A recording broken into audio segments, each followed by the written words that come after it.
Hi there, I'm Ian, and I like nostalgia.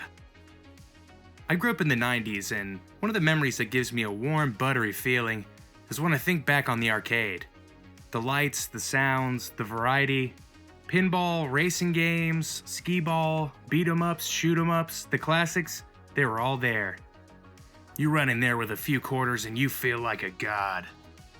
One of the things that always captivated me were the pinball machines. I always found them fascinating. All the working parts, the lights, the bumpers, the flippers, the culture, the pinball wizards, it always had a kind of mystique. Today I want to talk about the resurgence of pinball in popularity and what it is about the game that has made it such an enduring part of US pop culture. Pinball has a really storied past in the US. From the early parlor games like bagatelles brought overseas by French soldiers in the Revolutionary War, to the US war on gambling of the early 1940s, which saw them outlawed in major cities around the states. This had to do with organized crime, oftentimes rigging the parameters of certain games to make payouts less likely. It was a fond pastime of kids and adults at the time, but it was also regarded as a moral menace, but many over the years simply didn't see it that way. A determined few set out to prove that there was a degree of skill and nuance to playing these games.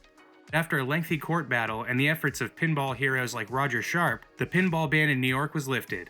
This set a trend in motion that saw other major cities lift their bans as well. It took a while for pinball to garner the wholesome reputation it has today. Let's be real, I've watched a lot of stuff die. Maybe I'm just a dramatic 30-something chasing nostalgia. Nah. It seems like every time I bury some piece of childhood nostalgia, there's always one thing that remains when the dust settles. Pinball. So I went down to Portal Pinball in Ackworth, Georgia to get the scoop. I met with owner and pinball wizard Brian Broyles to ask him what got him into the pinball scene. Brian owns and maintains over 40 pinball machines and arcade cabinets. Probably what I think is most exciting about pinball is just kind of the ball is wild. It never repeats the same patterns or paths. So video games, as I was younger, you start to realize they're kind of repetitive. They're kind of doing the same things.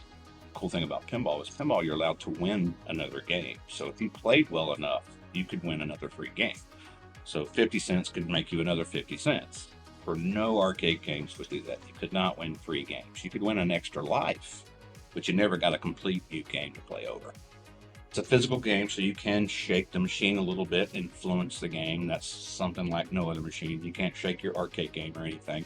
But there's more to pinball than just the game. There's a robust community of pinballers dedicated to teaching the nuances of the game to anyone who asks.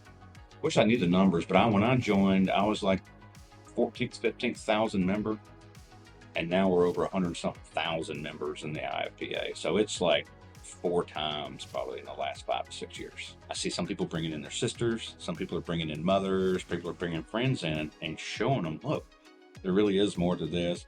Denise is part of Bells and Chimes, which is an international network of women's pinball leagues. There's so many games over here at Portal, but what's been awesome is you make so many good friends and have such a fun time with them. Everybody looks forward to Thursday. The games have so many things, and trying to learn the secrets and the ins and outs of it and all. It just makes it a lot of fun to be able to have a chance to play all of them. So we take my granddaughters and just have an awesome time with them.